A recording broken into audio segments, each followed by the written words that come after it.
So, if your hormones feel out of balance, you suffer from PMS, mood swings, fatigue, stubborn weight, poor sleep, I am going to show you that the issue may not even be your hormones at all. It could be how your body processes them.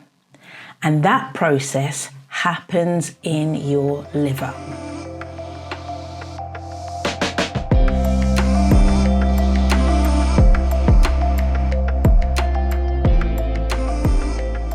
It may not be your hormones at all.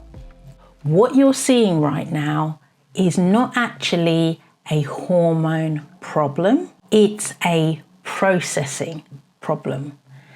And the two things are entirely different because hormones don't just appear, they need to be produced and they need the right ingredients. And after that, there's another important step, and that is your hormones need to be cleared. If the clearance slows, what actually happens in your body is that the hormones just recirculate in your system. And that's when symptoms start. Let me prove it to you. Most hormone advice focuses on production. You'll hear talk about the ovaries, the thyroid, the adrenals, and even the materials the body needs to actually produce or make these hormones. But production is only half the story. Hormones must be produced, used, deactivated, and cleared. And that final step happens largely in the liver. This channel is for people who want to support their body intelligently and gently, without fear, without force, and without overwhelm. We're about education. So let's break this down properly. The clearance model. Hormones are not static. They actually move through a cycle. They rise, they act, and they break down. Then they're removed. If the final step is inefficient, they don't disappear, they actually just recirculate. And when that recirculation happens, the signal to the body becomes noisy. This is where symptoms begin to appear. Not from too much hormone production, but from poor clearance. Now, let's talk about estrogen metabolism. Estrogen is processed in the liver through two major stages. Phase 1 modifies it, and phase 2 packages it for elimination. Now, phase 2 requires amino acids, micronutrients, and metabolic energy in order to function. If phase 2 is under-supported, immediate molecules used during the body's essential chemical processes may linger longer. Now, here is where it gets really interesting. After processing, estrogen is sent into bile. Bile is the thing that carries it into the digestive tract. And this is where elimination should happen. But if your fiber is low, your digestion is slow, or your gut balance is off, estrogen can be reabsorbed back into the system. This is called enterohepatic recirculation. So your body did the work. Great. But guess what? The hormones came back. This is why symptoms can persist even when production is normal. Let's talk about the gut-liver connection. We often hear about the brain-gut connection and the gut-brain connection, but there's also a liver-gut connection, and this part most people miss. The liver doesn't just finish the job off alone, it hands over to the gut. If elimination is insufficient, clearance isn't complete.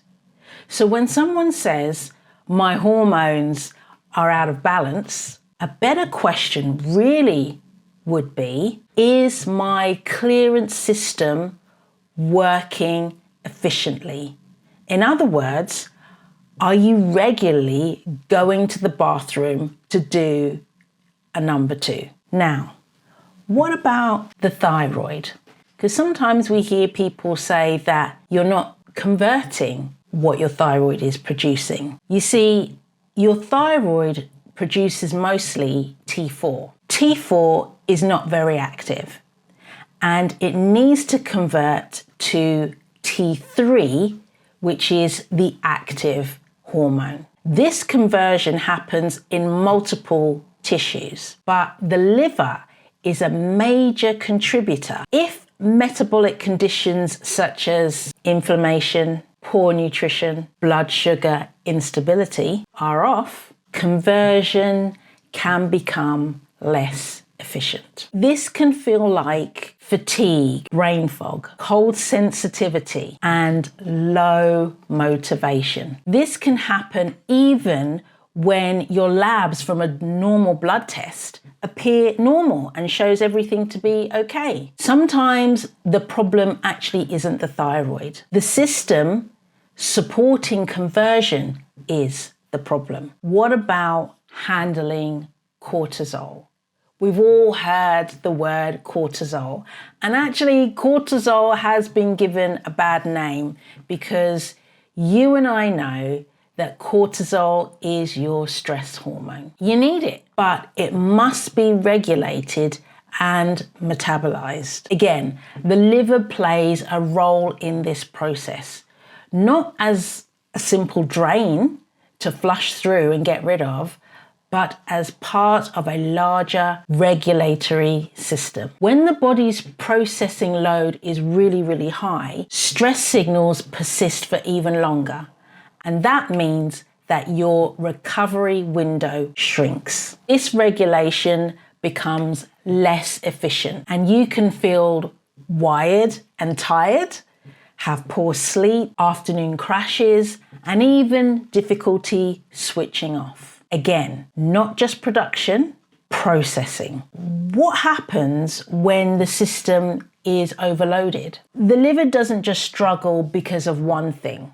And most of us have been led to believe that, which is why you will see many cleanses and detoxes that specifically target the liver. Well, guess what? Your liver is very, very clever and it adapts remarkably. Remember, this is the only organ in the body that can regrow and regenerate. So you doing really, really harsh cleanses and detoxes isn't really going to do the thing that you're really looking for, because your liver actually has the capacity to remodulate, to adapt, to cope. Having said all of that, what we need to think about is the modern accumulative load that we place on the liver. Such things as alcohol, ultra-processed foods, environmental exposures, and poor sleep. And don't forget the big one, chronic stress, and so much more. All of these will not break the system, but they will reduce its capacity. And when capacity drops, that is when clearance becomes less efficient. What actually helps?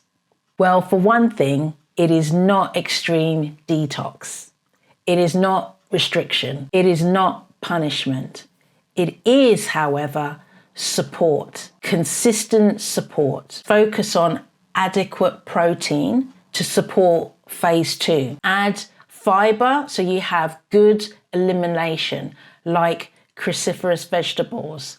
your broccoli, your kale, all your green vegetables that you can have. Also, think about taking a walk after your meal, because having a stable meal and timing it, and also getting sufficient morning sunlight and consistent sleep. These factors do not force change. They allow the system to function properly, which is what we want. Let's make this really practical. Why not, for the next 14 days, increase your fiber, add more of those delicious green cruciferous vegetables daily, hydrate consistently, reduce alcohol and sugar, and take a walk after your meals, and prioritize your sleep. Track your mood, your energy, and your sleep, as well as your digestion, and see if the cycle changes. Observe. Start a health journal to track your observations and changes. Don't guess, because when you remove the bottleneck, you will see that the body starts to regulate. If your hormones feel unpredictable, don't just chase the idea that it's your hormones that are out of balance. Why not support the system that processes them? And when clearance improves, everything downstream stabilizes. Until the next time, stay well and stay healthy, because health is alignment. I'll see you in the next one.